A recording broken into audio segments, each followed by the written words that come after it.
ரொம்ப ரொம்ப ஸ்பெஷலான ஒரு ஒகேஷன். ஃபர்ஸ்ட் உங்களுடைய வாழ்த்து உங்களுடைய நண்பனுக்கு சொல்லிருங்க. Congrats and all the very best to the young and iconic personality அவதரிச்சுக்கிட்டு இருக்கிற நம்ம ரவி மோகன் சாருக்கு என்னுடைய வாழ்த்துக்கள். அவர் எப்பொழுதுமே ஜெயமோடு இருக்கணும்னு நான் வாழ்த்துறேன். அழகா சொல்லியிருக்கீங்க. இப்போ ரொம்ப சிம்பிளான ஒரு விஷயம். நாங்க உங்களுக்கு கேமரால ஒரு சில பேரினுடைய ஃபோட்டோ காட்டுவோம் இப்போ. ஓகேயா?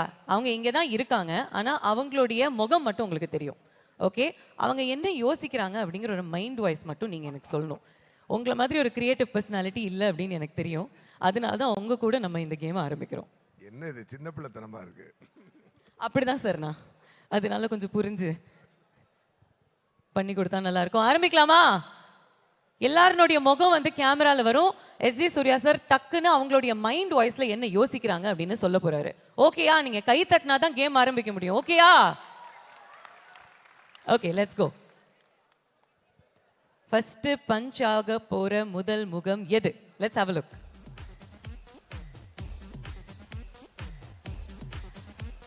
என்ன யோசிச்சுக்கிட்டு இருக்காரு கார்த்தி அவர்கள்? சர்தார் 2 சர்தார் 2 வேற லெவலில் ரெடி ஆகிட்டு இருக்கு. அதோட நாயகன் இங்கே இருக்கிறாரு. ஜெயமோகன் சாருக்கும் ஜெயமோகன் ரவி சாருக்கு கார்த்தி சாருக்கு இருக்க ஃப்ரெண்ட்ஷிப் யாருக்கும் சொல்லி தெரிஞ்சிக்க வேண்டியதில்லை. ஸோ டெஃபினட்டாக அது ஒரு நல்ல ஒரு ஈவெண்ட். அந்த ஈவெண்ட்டில் ஃபஸ்ட்டு கார்த்தி சார் முகத்தை காட்டி எனக்கு பேச சொன்னது ரொம்ப சந்தோஷம். அதுவே ஒரு நல்ல பாசிட்டிவிட்டியான ஒரு விஷயம். Very very positive person. ஒருத்தன் தான் எடுத்துக்கொண்ட வேலையை வந்து ரொம்ப சிரத்தையாக முடிக்கக்கூடிய ஒருத்தர். அது என்ன இருந்தாலும் கமிட்மெண்ட். அந்த கமிட்மெண்ட்னா அதுக்கு நிற்பார் அவர். அந்த மாதிரியான ஒரு பர்சனாலிட்டி. அவர் ஏன் ரவி மோகன் சாரோட ஃப்ரெண்டாக இருக்காருன்றது இப்போ எனக்கு புரியுது. ஏன்னா அவரும் அதே நேச்சரில் இருக்கிறது தான் ரவி மோகன் சாரும். இன்றைக்கி ஒரு பெரிய பொறுப்பு எடுத்திருக்கிறாரு. டெஃபினட்டாக ஃபீலிங் வெரி ஹாப்பி. நம்ம என்ன கோடம்பாக்கத்தில் இருக்கோமா இல்லை பாம்பே பேண்ட்ராவில் இருக்கோமான்னு ஒரு டவுட் வந்துருச்சு. அந்த அளவுக்கு மட்டும் பின்னி எடுக்கிறாரு விஷயங்கள. அவருக்காக பாருங்கள் என்ன அவருடைய என்ன நல்ல மனசு இருந்தால் எல்லோரும் அவருக்காக இன்றைக்கி வந்து நிற்கிறாங்கன்னா.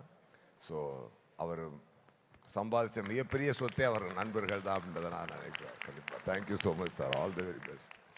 இவருடைய மைண்ட் வாய்ஸில் இப்போ என்ன ஓடிக்கிட்டு இருக்கு சொல்லுங்க நீங்கள். இவரை பார்த்தோன்னே நமக்கு வர்றது இவர் மைண்ட் வாய்ஸ் எல்லாம் நான் சொல்ல மாட்டேன். என் மைண்டில் என்ன வாய்ஸ் வருது அவரை பார்க்கும்போது அதைத்தான் நான் சொல்ல முடியும். என்ன சார் கரெக்டு தானே சார்? எங்கள் டான் அவர் என்ன இன்னைக்கு மதராசியாக கலக்கிட்டு இருக்காரு. ஓகே தானே? எல்லாமே எல்லாம் ஒரு படத்தோடு ரெடியாக இருக்காங்க. அப்படி பேங்கானா எல்லாமே லான்ச் ஆக போகுது, ரிலீஸ் ஆக போகுது, கலக்க போகுது.